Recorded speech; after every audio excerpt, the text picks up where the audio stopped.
So good evening again. My name is Favor and I'm just super excited to host you this evening at the Father's Day Conference. Father's Day Conference. So we call it Father's Day Conference because we usually do this special one in honor of Father's Day.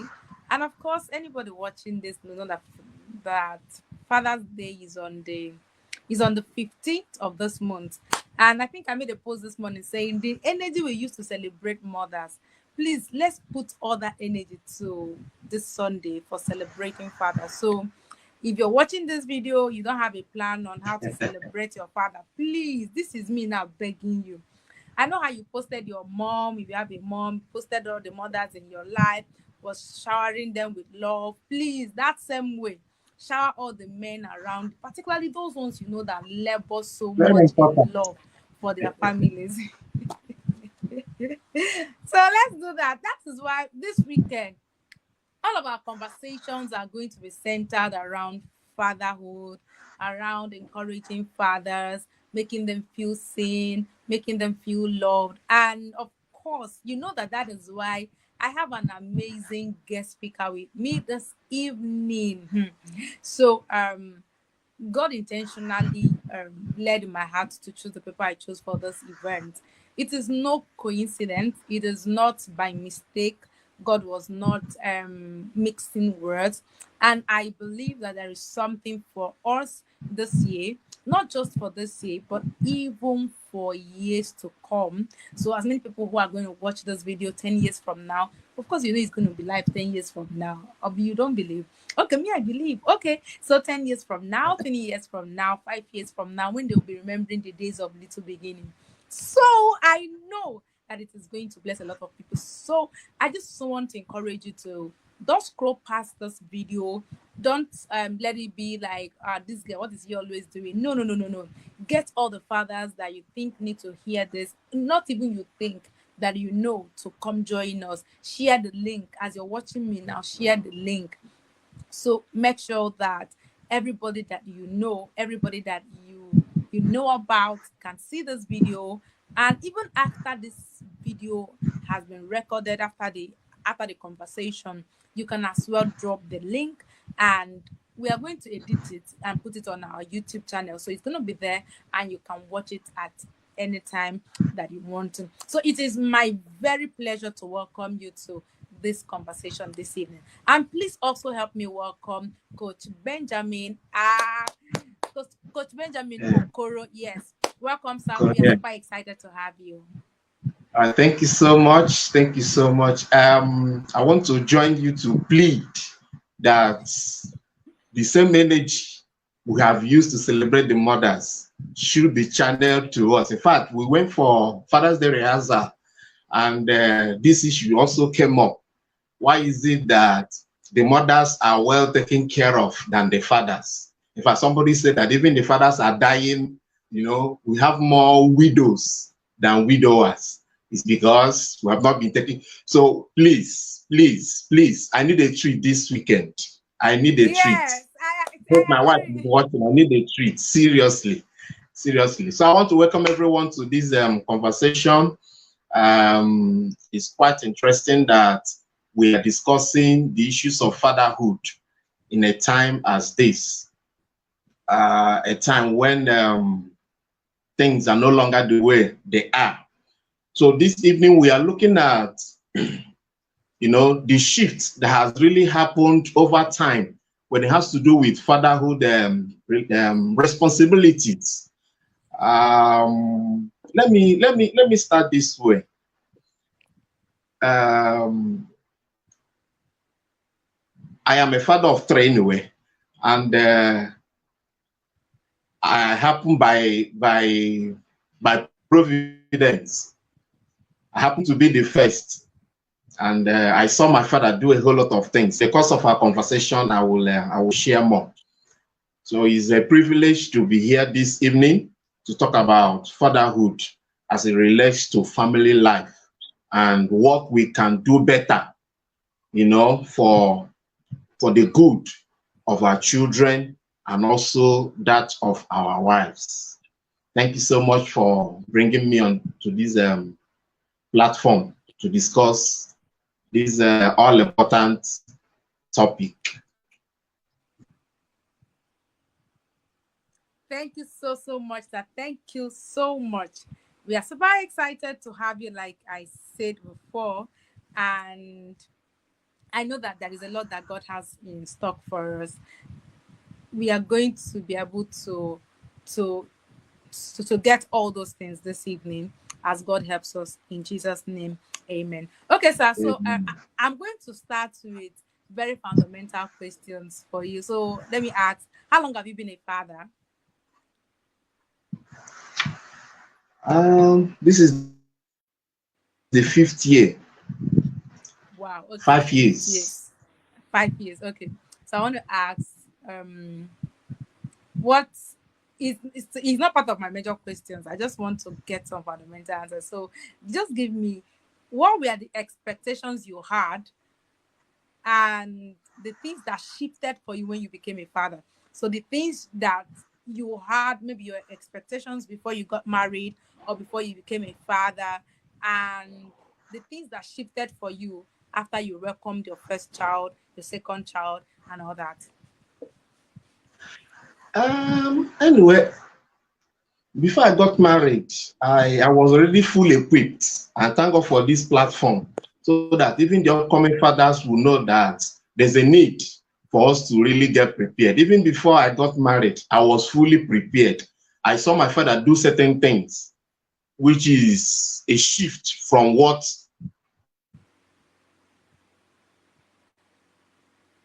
mentors I've lived with, who were fully involved when it has to do with family life. And Mm, then with my ministry, I'm in children ministry, and I've been there for years. And God, under God, we help also to train children pastors, parents, children caregivers, and teachers in child evangelism. So I was fully prepared. Took me unawares. That's just the truth. So even when I had my first child, it was an interesting time for me, I must tell you, because till now we don't live with anybody, and everything that needs to be done as a father, I was fully involved in. Because of this conversation, I will share some of those stories to drive home my point.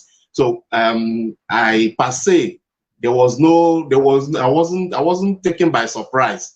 There was nothing that took me by surprise, because some of those things I was aware of it. I was fully prepared for it. That's just the truth. I have been homely. Where I'm coming from, like I've said, my father, my mentor, and then for the sake of the ministry I am into. So I was fully prepared. I was fully informed. Yes, there are other little things that actually cropped up, but when it has to do with the issue at hand, what we are discussing this evening, the shift that has happened, in fatherhood, I am not sure there's any that has taken me unaware or I'm being overwhelmed by, because these are things I was aware of and I was fully prepared. God bear me witness. I prayed about it and I told God I will give my best to my children. So some of the things I'm seeing now, actually, they are not new. I knew that I will encounter them. wow, wow. So you see, I like it that you say that you were already prepared and you knew that you will encounter them. And then I caught something too, that from what you said, even with all the preparation, there were maybe one or two things, but they are not major things that you could say that I wasn't prepared, I didn't know Yeah, they are not about major. these things. Yeah, yeah, because a lot of people become fathers unaware, unintentionally, unprepared, and it now becomes a lot of challenge for them. And of course, you're going to see that in the course of this meeting. Okay, sir. So I want you to give a little background to what what fatherhood was years ago, particularly when you were younger. And because I saw that you turned 40 this year, so when you were around 10, 12, in your early 20s, what do you think fatherhood was then, and what do you think it is now? All right.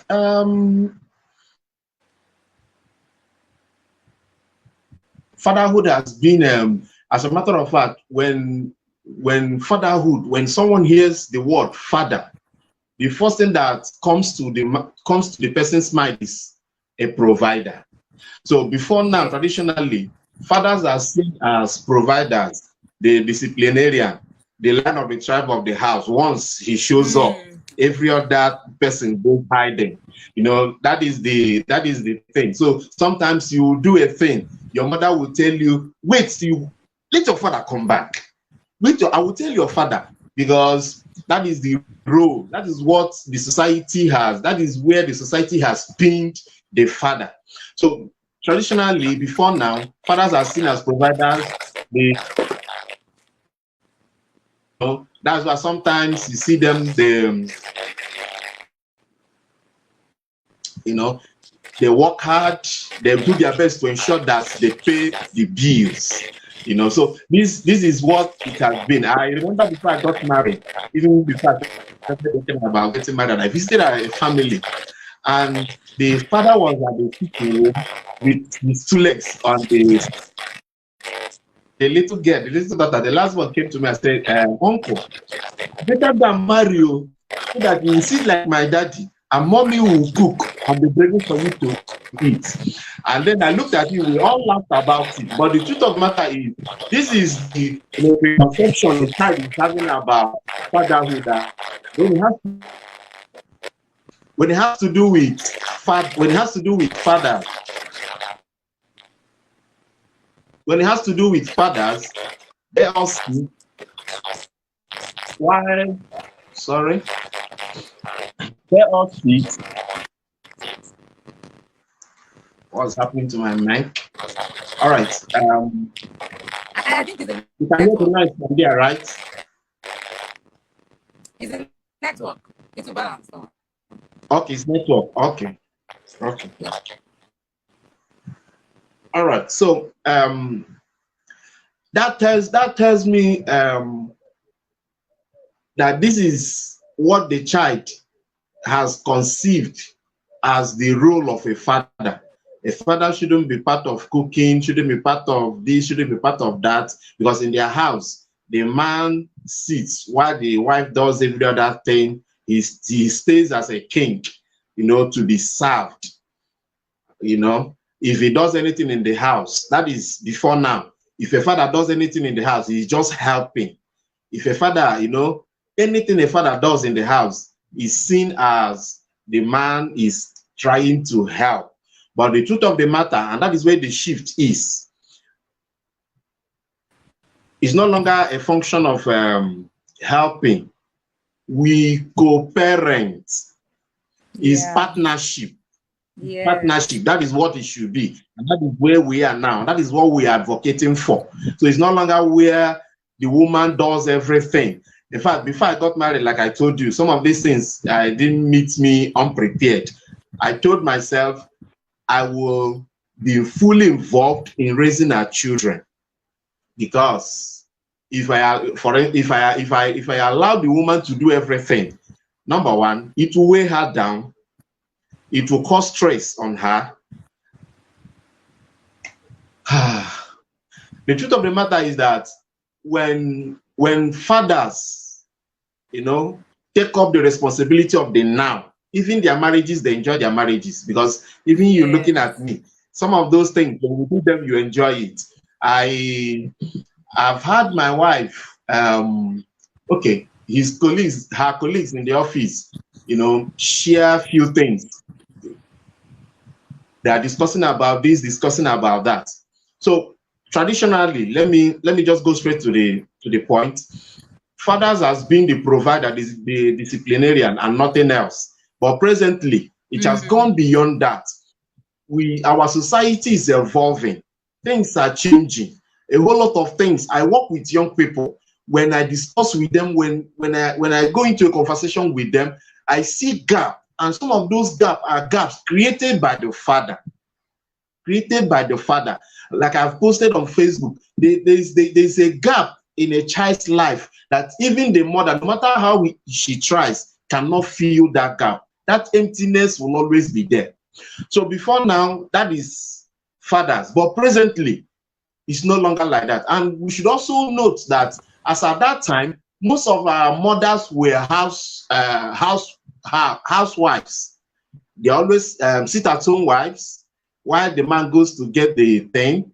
But presently, due to the economic situation we find ourselves, even our mothers now go 6 to 6 job. In fact, I heard of a mother who said she had to do 19 hours job. You can imagine a mother who is doing 19 hours job and the father is nowhere to be found. What will happen to the children? So presently, the role of a father is numerous. A father should be engaged, fully engaged in the family life. That's presently. Before now, it has not been like that. But presently, a father should co-parent the children. It's not a mother thing. Raising children is not a mother thing. It should be in partnership. It should be in partnership. When we had our first child, my wife is a nurse, and at 8 months, they scheduled her on night duty. So I had to stay with that baby. I had to nurse the child, feed her at night, bathe the child, even wash, the clothes, getting ready because I had to go for my own hustle. So I had to get prepared. The child is ready.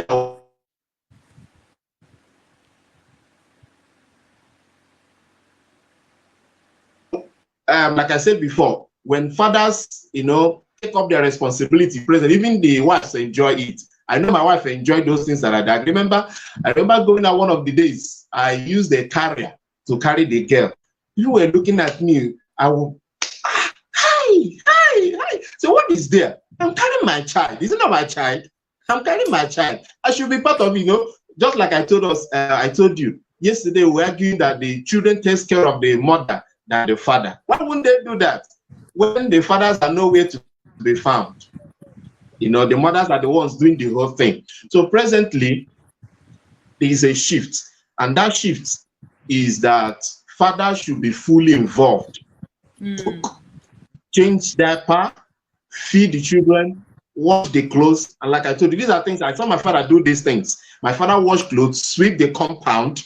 The only thing my father didn't do is to cook, because that before now that was an area is difficult for men to go into. It was in specifically to be the mother's role and responsibility at home. So my father was not involved in that. But when it has to do with other house chores, I saw my father do those things. I saw my men also do those things.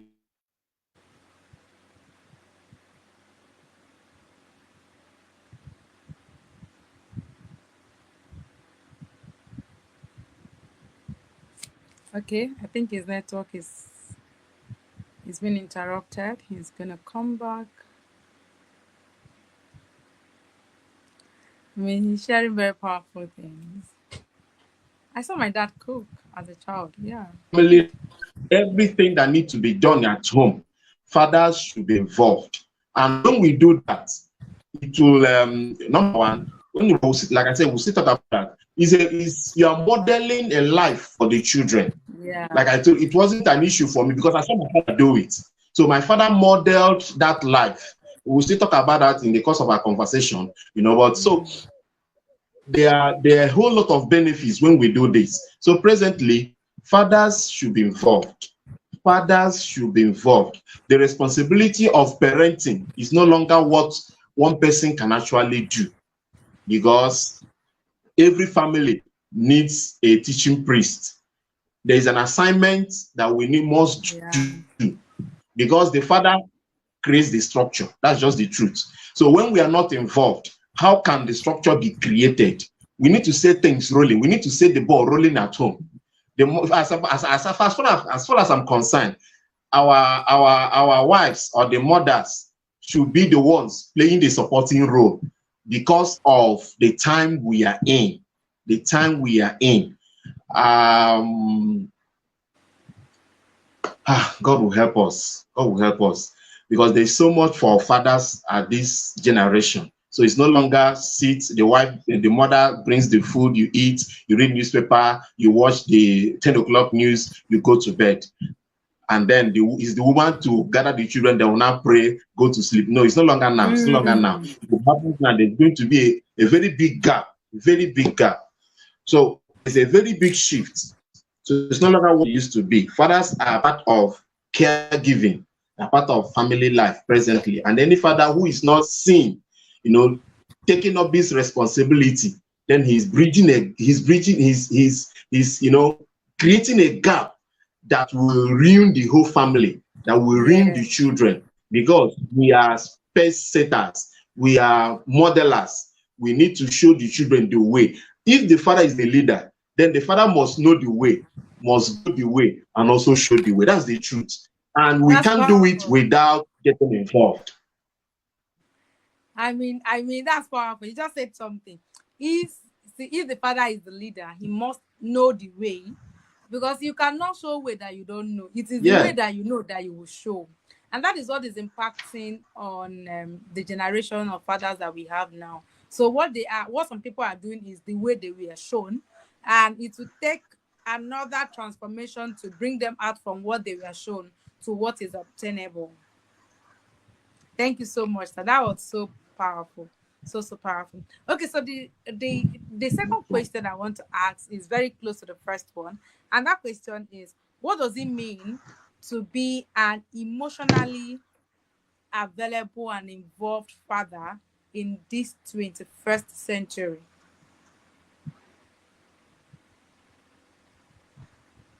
So I didn't hear you. Network don't allow me hear what you said. Okay, so I said, what does it mean to be an emotionally available father, an involved father in this 21st century?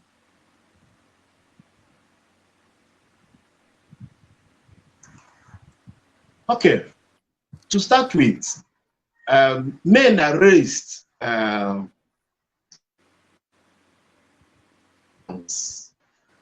that is why a boy will cry. Say, why are you crying? Are you not a boy? And this has really affected, when we say a father should be emotionally involved, like I keep telling parents, someone can actually be around, be present, but yet not available. Yes. Yeah.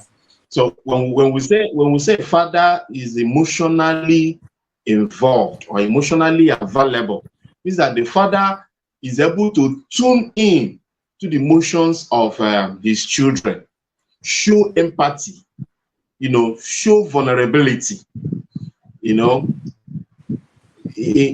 clear terms or practically, have time with the children, play with the children, understand what the children are going through, understand their feelings, and be able to bridge in the gap. Teach the children how to manage their emotions. First of all, the man has to know how to manage his own emotions, and also teach the children how to manage their own emotions. And those things could come in form of play. Those things could come in form of discussions. Those things could come in form of, a whole lot of things. So a father who is emotionally involved is a father who has been able to tune in into the emotions of the child. Something happened some weeks ago. Okay, that was early January or December, when I was working on my book, The Busy Parents Guide to Bonding. I was on my system working, and then two of my children came to me and said, Daddy, I want to enter motor. Say, I'm upstairs. My vehicle is downstairs. So which motor? Is the motor upstairs? Say, no, they pointed at a place, and that was my shoulder. I had to close my laptop at that moment, carried my daughter, round, whoo, they laughed, they were so excited. And then when I was done with her, the brother was waiting for his own son. I did the same for them. But within just that 10 minutes, I made them feel I am part of what they are doing. I am understanding the truth of the matter is this. It's not about what we give to them. That is why there's a shift. Before now, all we do is to pay bills. bringing things, present. But these children prefer our presence than presence, you know. So Yes. when we give them that time, and also create a safe space for them to express themselves. You know, before now, fathers are seen, like I've said before, are seen as the lion of the tribe of the house. Once they show up, every other person goes hiding. You know, but when you were able to create a safe space for your children to express themselves, and then if there are emotions that were not well handled, then you come in as a father, teach them what they should have done instead of this. Then you are being involved. That's emotional availability when it has to do with fatherhood role. Then when we talk about being involved, two of them works together. Just like I said, I started an instance of my children who came looking for a car to ride, and the car was my shoulder. You know, I had to grant them that audience. I was working. I had a timeline for the book, but I just had to squeeze out that 5-10 minutes, you know, for us to enjoy what they like. It wasn't about me. It left with me. What am I enjoying? It was about them and not about me. So when we do things that is actually for the benefit of the child, you know, the child feels heard, the child feels loved, and the child feels, you know, involved in what is going on at home, then we can say that such a father is emotionally available and then involved in the life of his children.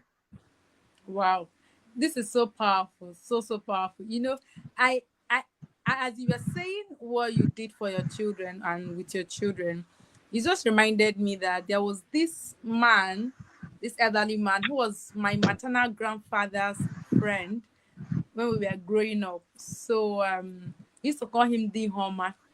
So he used to come every time he's passing, he will come and greet my grandfather. Because of course, after my father died, we spent a whole lot of our years with our maternal grandparents. So all our weekends, our holidays were with them. And so every time that the Homer came around, he would carry us up.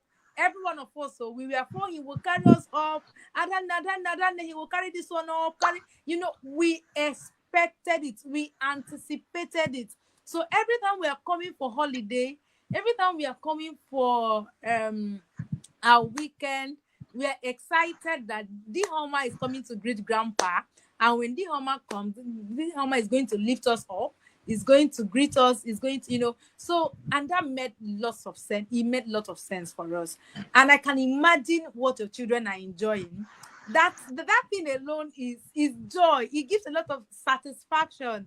So, and most fathers don't even have time to do that. So assuming that a father who works, who hardly works at home, or maybe is always in the office, or maybe when the children comes for this kind of thing, cannot say, come back later, okay, give me 5 minutes, let me finish what I'm doing, or cannot squeeze all that time to do that, has mixed that little emotional connection that he would have had with the children. Very, very interesting thing. And I like the fact that you mentioned being in tune with their emotions. This thing is so important. Being in tune with their emotions. Thank you so much, sir, for sharing that. That was so powerful. Okay, so the third one. Yeah, sorry, I just want to quickly add something. Okay, sir. Sorry, I just want to quickly add something. There's something you made mention of busy at work. In fact, that's one of the campaigns I feel we are busy. We are not actually busy. We can actually make out time. Yes, we need that quantity of time for the children, but when such is not available, that little time, there I know of fathers who can be away for 6 months for work. Yes. Some of them work, far away, your company, they have to go to the shore, stay 2 months, 6 months, and finally, when you return home, is when you remember to travel. When you remember to visit a family. If you want to visit a family, whenever the children are around, he rides keke. Whenever the children are around, he decided to stay with them early in the morning, because by the time he is returning at night, they must have slept. He made up his mind intentionally. He does not go out early in the morning. He leaves the house around 10. And he has a road he applies. So he wants to make out time for the children, just stay for 1 hour, 2 hours, stay with them, discuss with them, chat with them, play with them, and then he zooms up because he knows that by the time he is to return, the children must have gone to bed. So we can actually make out time for these children. That's just the gospel. No matter what we do, even if your work is 6 to 6, we must make out time for these children. I've told parents, sometimes when we say we don't have time, we'll close from work, maybe 4 o'clock. By the time we get home, it will be around 7. For instance, let me use Omahia. Let me not use Lagos because sometimes Lagos has its own peculiarity. You can close from work, you can close at work by 12 and get home 5 a.m. the next day due to traffic. But there are places where if you finish from the office, just within 30 minutes, you're at home. That same person that should spend 30 minutes to get home will spend 3 hours on the way. He will meet Grace and discuss a whole lot of irrelevant things with Grace. In the next one poll, he will meet Okechukwu. He will discuss a whole lot of those things can be, I call it, say no to things that are irrelevant. That's what I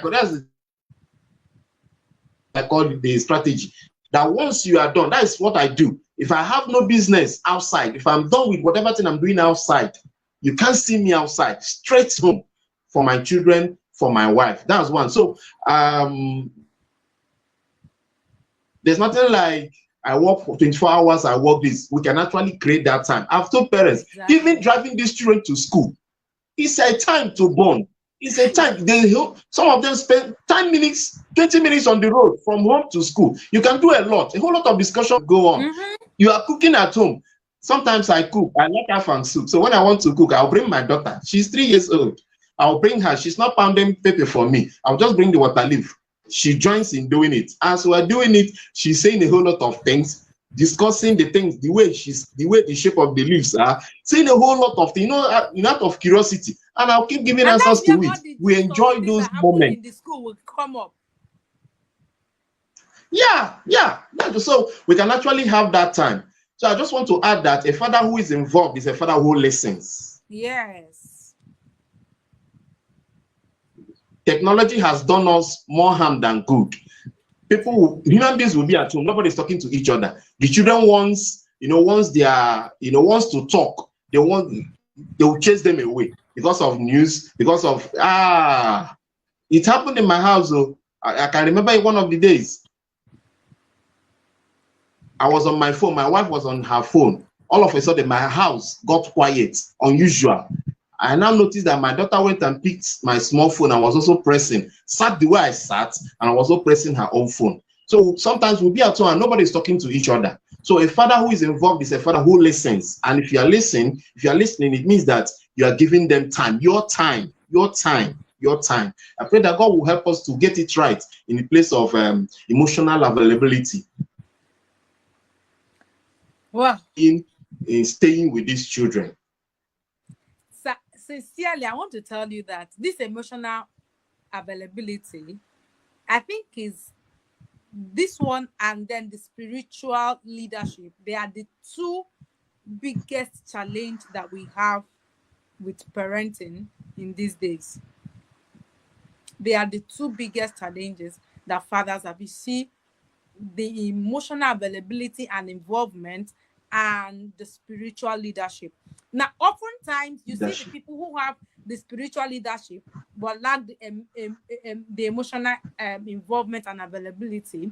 Then you see the ones who have the emotional availability but do not have the capacity to take spiritual leadership over their home. These two things, I teach in a large school. I teach in a very large school. We have over 4,000 students. I tell you the truth. Every case that I have handled in the last 1 year has something to do with a father who is not available. Every case, every case, the people have led to Christ, the people have spoken to the people, every one of them has something to do with, in fact, some of them are being harassed by their fathers. So it is a very crazy thing, and I'm just hoping that more people will begin to lean into this. Create 5 minutes, create 10 minutes, create 20 minutes, create 1 hour. Don't leave the driving of the the kids to school to only a driver. Sometimes say I will drive the kids to school today. Some people are well to do that they have driver for everything. Sometimes, yes, but sometimes maybe once in a week, say I'm going to be the one that drive them to school on Wednesdays. I tell you, the kids will look forward to that day that daddy is always driving them to school. So these are, I mean, very, very important conversations that more of it needs to come up. Okay, sir. So the third one I want to ask you is, what do you think is the biggest challenge? I just said something that is even connected to this third question, but let me hear what you're going to say about it. What do you think is the biggest challenge of the 21st century father and how they can overcome it?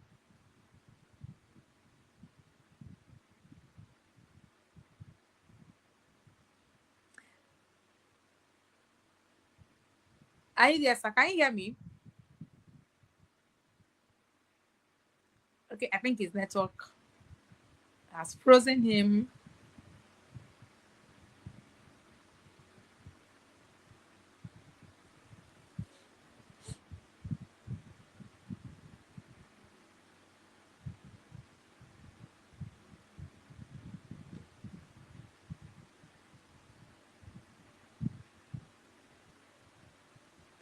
Okay, so yeah, he's going to come back. Very fantastic conversation, insightful conversation, and I hope this is blessing you as much as it is blessing me. So he just said something that is very powerful. There's a difference, a slight difference between being involved and being available. Being involved and being available. And if you read my recent book, you're going to see where I met I said something in that regard. And he said a lot of things. Yes, sir, can you hear me now? Okay, yeah. Okay, sir. Sorry for that bridge in communication. No problem, sir. To start with, is from the first question you asked me, or the first thing you asked me. When fathers are not prepared,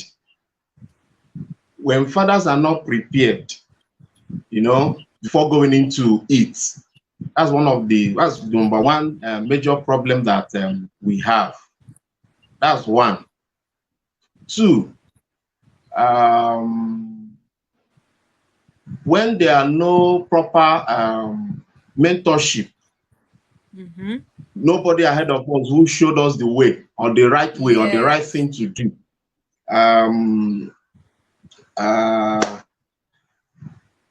Can say, okay, lack of positive role model. That's one of the challenge that we have presently. So many persons saw their father beat their wives. So many persons saw their father, all they do is just to give money. And once they give the money, everything that happens at home, everybody, you're your own. Once the money is available, you can't. They are not involved. Every other thing is unimportant to them.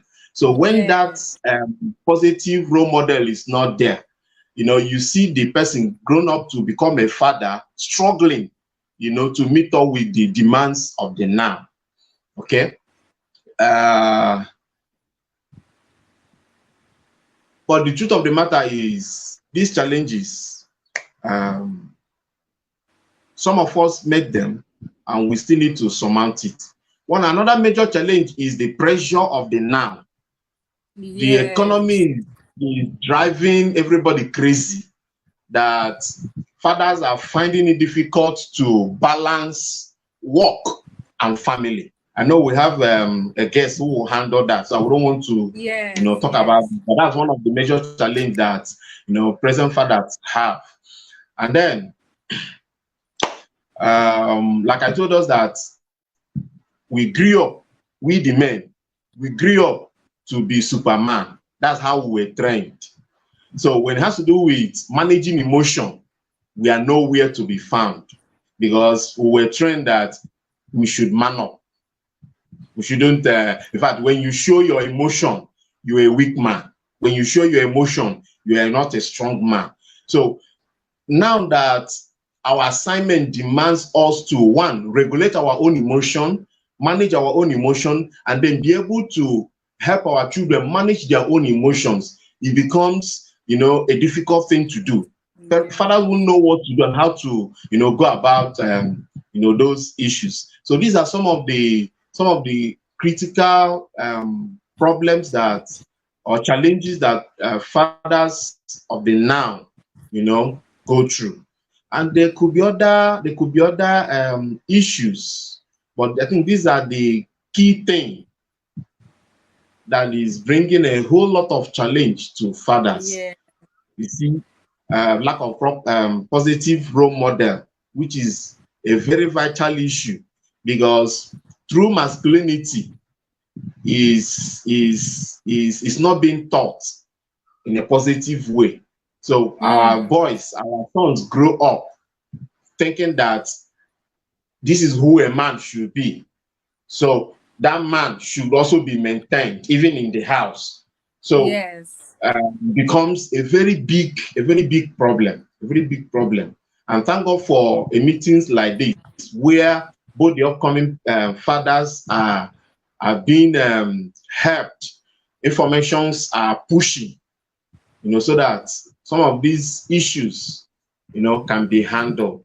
Because Yeah. Obama said something. He's a man I love so much, in as much as we don't like some of his political whatever regarding Christianity, US and Africa and whatever.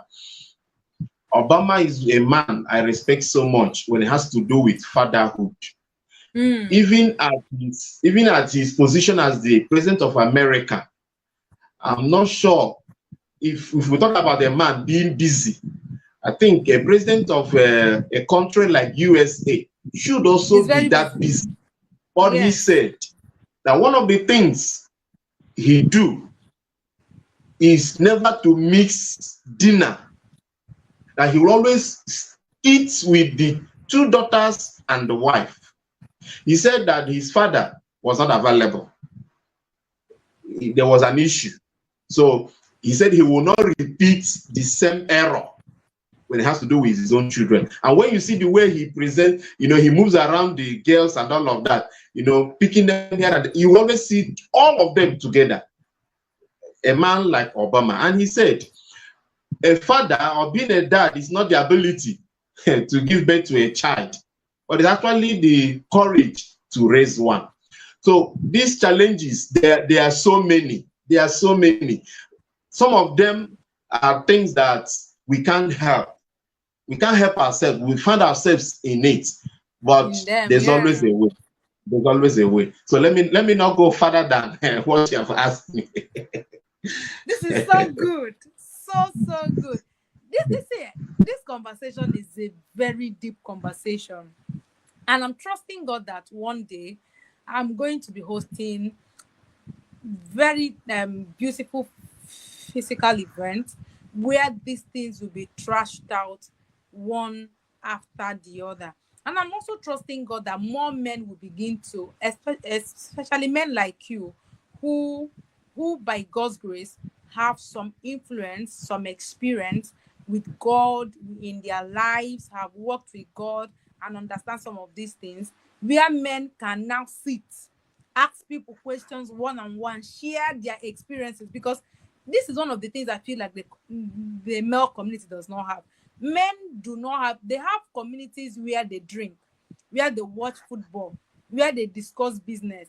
But I don't see communities where men can share their emotional challenges like women, unlike women. All these things are the things that somebody like me, if I'm facing any challenge, I will not keep quiet now. Unless the Holy Spirit said I should not tell anybody. But the normal me, I will talk. Oh, anybody around me will hear. My friends.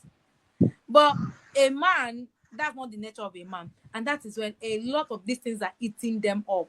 Lack of role model. You said something about mentorship and role model. And it hits me somehow because, sincerely, sir, I feel like it is not easy, even easy for a man to submit to another man. Why is it so?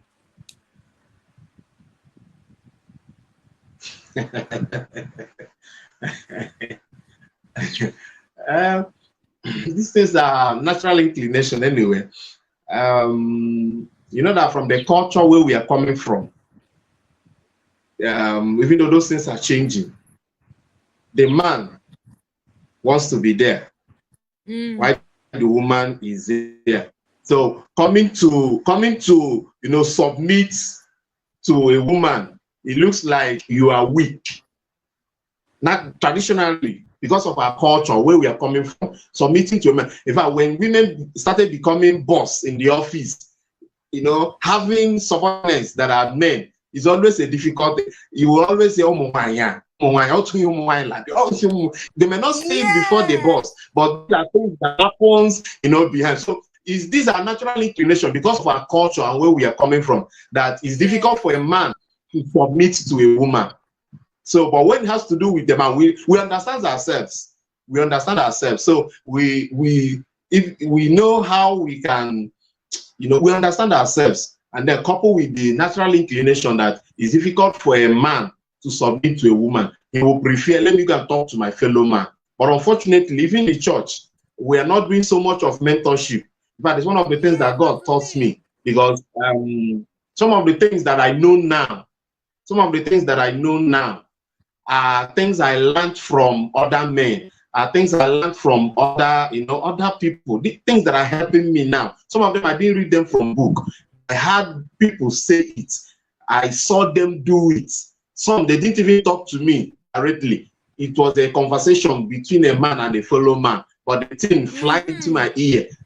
I grabbed it and I held on to it and lived by it. And these things are helping. I think we need to create more awareness and more voice. And Yes. recently I started what I call Better Boys Hub, where it's not just bringing boys to a camping meeting. It's not, yes, maybe a camping meeting, but what we are coming there to do is some of those things that are not being taught at home. In fact, with my plan in that hub, we'll teach them how to cook, iron clothes, do some of these house chores that I'm a teacher too. In my class, I was teaching and I made mention of soup, afang soup, and a boy made mention of oha leaf. That's oha leaf is part of the ingredients. So everybody laughed in the class. So again, I said, sir, it's because he's a man. So no, I said it's not because I'm me that is cooking the Yeah. afang soup. I'm not a man.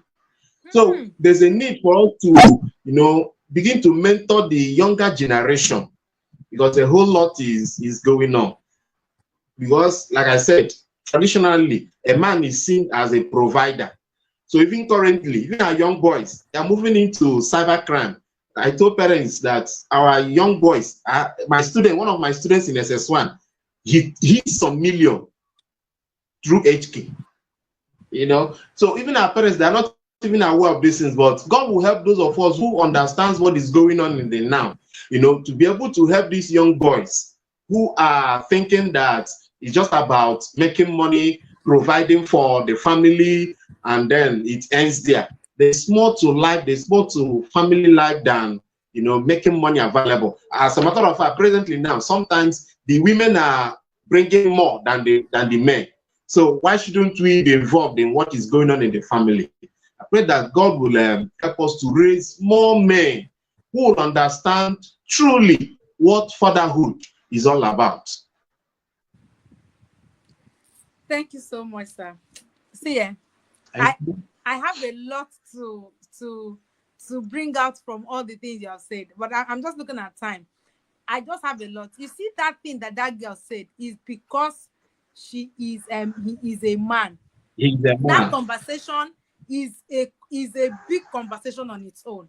That is why many girls are taking the things that they should not take from men, because somehow they have been taught that this is how men are supposed to behave. That is another conversation on its own. another conversation on its own. Thank you so much, sir. It's been so insightful. I think I'm going to just ask you one more question, and we'll Okay. just get the ball rolling. Okay. I'm thinking of which one should I ask you. Which one should I? Okay, let me ask. Maybe you can merge the two of them together. So I'm Okay. asking you, how do we support those fathers who are overwhelmed? Those fathers who maybe they weren't prepared, maybe they were prepared, but it has gone beyond what they expected. Life has happened to them. They are overwhelmed with this fatherhood thing. They are just trying to fix it. They are trying to just do anything. How do we support them? And of course, we have said a few of them. So maybe you just say one thing or two things and then we'll move from there. And I want to ask you, what kind of legacy or what, okay, legacy would you advise that fathers begin to keep for their children, or should strive to keep for their children in this 21st century? Okay. To start with, um, orientation, and that is where workshops, conferences like this comes into play. Sometimes what is overwhelming them is not what they cannot do. The problem is lack of information. They didn't know that these things are possible. They didn't know that these things can be done. You know, Wow. just like I said the other day, when I carried my child with a carrier, you know, people were looking at me. There's nothing there. It's not a difficult thing. It's not there. It's not that. It's something that can be done. Just like I told us, culture has affected us so much that we have been taught this is for male, this is feminine, and this is masculine, you know, in gender. As far as family life is concerned, anybody can do anything. So that orientation is very, very important, and those orientations will come in places like this conference, workshops, you know, and things like that. Then we can also do personal support. We can also build a community, you know, where fathers come together, share their experiences, share their challenges, and then solutions are being given to it. You know, sometimes when I watch these movies by Kendrick Brothers, Overcomers, War Room, you know, the last one, The Forge, you now see that there's a need for such community. Such club should be formed. It mustn't be the entire, you know, body. You can just pick one or two persons, and then indirectly, some of those may not come to us. But when you discover that there are issues here and there about fatherhood, this young man is struggling, you find a way to bring the person into the business and find a way to nurture and mentor them. So communities is also very, very vital in terms of helping fathers who have been overwhelmed, you know, who don't know what next to do or the next step to take. Is very, very important. Though what I've observed also is that sometimes when you bring up these conferences, you don't see the men. I've seen it severally. I've applied for some programs. I've gone for conferences that has to do with parenting. When you go there, if we are 100, 98 are women. You only see women. 2 brothers and 2 men. You know? So that orientation, we must start there. It's very, very important.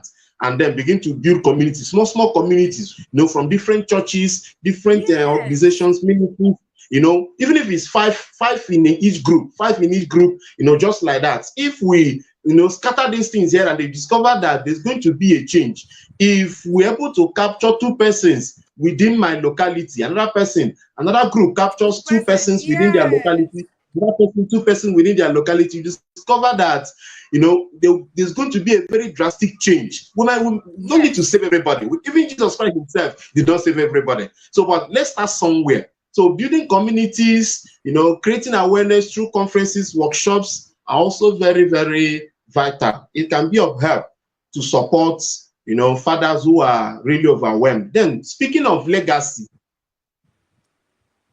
Like my father left a legacy for me. And what is that legacy? He showed me what a true fatherhood is by living it. My father never sat me down to tell me, Ben, this is this, this is that, this is the. My father never did that. But as I was growing up, while I was in primary school, secondary school, I saw my father do those things out of willing heart. He was a policeman. So if he's not on duty and he's at home, I learned that also from him. You will never see my father any other place. If he's not at work, my father is at home.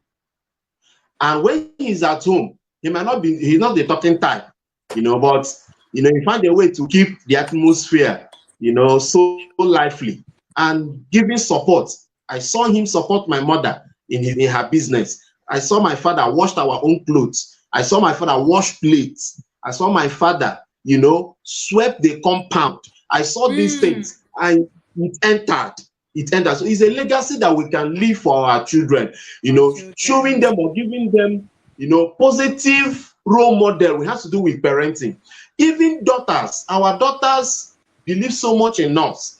The relationship our daughters get into, what they see in their father. In fact, it is said, and it is true, that the father is the first love of any girl, including you.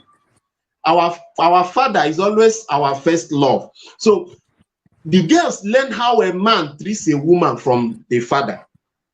Yes. Yes. And it has been proven. Any girl that has no father who is involved, even if the father is alive but not involved in her life or in her growth process, her development, tends to get involved sexually, early in life than any other time. So father can leave a legacy by living by example. Living by example. Everything can be taught by example. Then the issue of spiritual leadership is a legacy that we can leave. I met a young lady who said that she will always meet the father praying for them at night. When she wakes up to go and wee, she will always see the father praying for them. That the father is late, but that the impact and the effect of those prayers are still working for her, even in the now, even though the father is gone. So what it has to do with spiritual leadership is an aspect that no man should neglect. Because being the leader, we are the priest. And every priest does, two major functions. A priest teaches, a priest intercedes. He's the kind of a mediator between his family and every other thing happening around. Something happened in my family. When I discovered a whole lot of things that are not right in my father's house, I needed to do, I discovered that there's a shrine in my father's house, and it happened that my father is not the one that should handle it, but somehow it got to him. And my father is late, died about 20 years ago, and those things were there. When I discovered those things, that even some of the items were on the ceiling, the house where we live, my father's house and all of that, when I needed to work on it, I sought counsel. Something happened. The man had to take me through the eldest of the family. Because when it has to do with leadership, whether the person is involved or not, he has the authority over those things. See, spiritual leadership is beyond what we can imagine. We control the spiritual atmosphere of our family. So the man had to take us through the elders of the family. So when we got to the man's house, the man said the things that he said, that he told his father he's not part of whatever thing that is going on in the family and all of that, but that we should go ahead. He gave us a go ahead order. So with this, we don't need to struggle so much, because the head of the family controls the spiritual tempo of the family. So we can leave a legacy by showing them good example, and also by taking up our responsibility as the spiritual head of the family. There's something that happened in the life of David. I think in First Chronicle or Second Chronicle chapter 30, Bible says when they were done, you know, David finished all his assignments. Bible said he went home to bless his family. And when you look at somebody like Job, Job understood his assignment as the priest, as the spiritual head of the family. Yeah. That when the children are done, when the festive period is over, it's not saying that the children did something wrong. Peradventure, any of them did what is not good and pleasing in the eyes of God. The Bible said he will make a sacrifice. So when fathers neglect the place of spiritual leadership, it has a way of affecting, you know, the entire family. We can set up our children for success through our bended knees. So it's a responsibility that we cannot neglect. It's a legacy that we can leave for our children. My father-in-law is a man I respect so much. Even me being the son-in-law, I have benefited and I've enjoyed, you know, that kind of atmosphere. So we can leave a legacy for our children by living by example. Let them see what true masculinity is, what true father is, so that when they go out there, when it is time, when it is their own time, they will do things right, and then be able to uphold your family spiritually. You know, look at the family of David. The generation obtained mercy because of David and nothing else. So strong covenant with David. And Bible said when they do anything wrong, Solomon messed up, Solomon children messed up, you'll always hear, because of my servant David, he will always, you know, keep something. Even when the kingdom was divided, he still gave David 2 out of the 12. If not for David, the kingdom would have gone off completely. Remember Saul lost it completely. But David, generation to generation, and through his lineage, Jesus came. So spiritual leadership is a legacy that we must leave for our children. I pray that the Lord will help us to get it right, understand that things have shifted from what they used to be, you know, to something great. And it's so sweet, like I told us. When we do these things, even our marriages is helping to sustain our marriages. Like I wanted to share, even that I didn't finally, you know, talk about it. The way they celebrate my wife up there. How I wish with my man, you know, she shared the experience of what happened the other day. They closed very late, around 9 o'clock, and one was just running home. Why is he running home? That he needs to go and cook, and the husband doesn't like eating any other thing in the night except Gary. So she was rushing home to go and cook, while my wife was coming home to meet a prepared meal. You understand? So she was just sharing that thing as she was eating the food I prepared, and she was just smiling. So even when we decide to do what we need to do as fathers, it also affects our marriages. It also affects our homes. It spices it up. So fathers, I want to encourage us. It's a good thing. You will enjoy it. It's not bringing our status low. No, as a matter of fact, it will amplify your status. So let's get to work. Things have changed. Let's get engaged, you know, with our children, with our family, with family life, and we'll enjoy it. Me, I'm enjoying it. I don't know about any other person, but I'm enjoying it. Being around my children, doing the things that I need to do. So there's nothing that can be done at home that I can't do. I can do very, and that is what every man should do. But we need to also understand family dynamics. No woman or no child should be expecting, you know, exactly what I give to my children. We need to understand that, so that there won't be room for competition. Daddy, this person does this and that. Husband of this does this and that. No, we need to understand family dynamics, and our temperaments are different. You know, there are things I may love to do. Some other persons might not have interest in doing it, even though they may be doing it once in a while. So we should understand that, so that nobody should put pressure on anybody. Like we said, some are already overwhelmed. They are just looking for support. So let's give fathers that necessary support. Thank God for Father's Day this year. If we can focus on that too, you know, instead of judging them, let's give support that is needed, and trust God that there's going to be, drastic changes positively, and our society will get better, because when the family is strong and alive, the society becomes healthy. Thank you so much. Yeah. Thank you, thank you, thank you, thank you, thank you. This was very Thank you. powerful.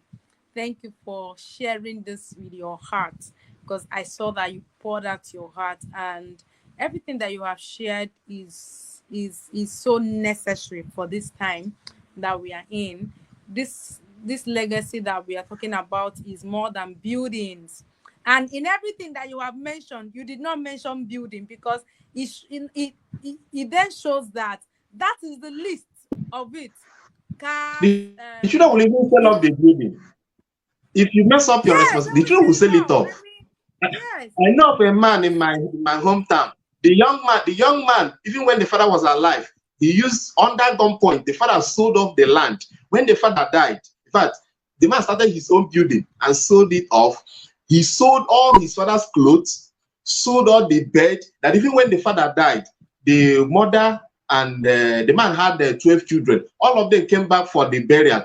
There was no bed to sleep on. In fact, they had to move the preparation, everything, to their son-in-law's place. They cook from there, bring those things to their house, finish burial, carry those things back, because there was no place to stay. The young man has sold off everything, including the father's clothes. So when we focus on those material things and decide to build life, I'll always tell parents, the truth of the matter is, we need to we don't just build the future for the children, we should also build the children for the future. Because if we don't build them for the future, when they get to the future, they will not be able to, in fact, they will be hanging. They won't know what to do with the future. So you don't just build the future for them. We must also build them for the future, because it's about them and not about those things. Those things are material things. They can disappear any day. They have wings. They can disappear any day and any time. So we need yes, to build them for the future. It's very, very important. So I don't even want to mention the houses. Those things are immaterial things. As a matter of fact, there are some yes. children that their parents didn't give them any, but today they have as many houses as possible, many cars as possible. Mm-hmm. So our children can actually get those things even when we don't have it for them. But it's good that we leave those legacies. That at least for me, my father didn't leave so much for me. Yes, my father has a house, has this, but I shouldn't stop where my father stopped. I should give my children also a better life Yeah. than my father gave me. But let it not be our focus. Let's build their life. Let's build their life. If we develop them, their future will be brighter and better. Thank you so much, sir. Thank you. In fact, I've gotten a quote and I'm going to post this, I think, after this meeting. Don't just build a future for the children, build the children for the Just future. for the future. Very, Yeah. very fantastic. I mean, this is my like call it like the tiniest, but the one that has that has sounds the most in my ear now. So let's not focus on building the future for the children. You want them to school abroad, you want them to do this, you want them, that is fantastic. But let the children also be prepared for the future that you are preparing them for. Thank you, thank you, thank you so much, sir. It was Thank you so just much. super amazing to have you this evening. Thank you for pouring out your heart for us. Thank you for the words of wisdom that you have spoken. In fact, I know that it is the Lord that led you, because it is clearly that these things are not ordinary wisdom. They are things that the Lord has walked you through over the years, and we can see clearly that that you are making use of them, and we are so grateful. Thank you so much, sir. The last thing I want you to Thank do you. is to say a word of prayer for every father who is overwhelmed, every father who feels like, I don't even know if I'm doing this thing right. I think my children have failed me, or I have failed my children. Please just help us and say a word of prayer for these people. All right, let us pray. Our dear Heavenly Father, we thank you this evening. Thank you for the life Amen. of our fathers. You said in the book of Malachi that the time is coming when you turn the heart of the fathers to their children and the heart of the Yeah. children to the fathers. Therefore,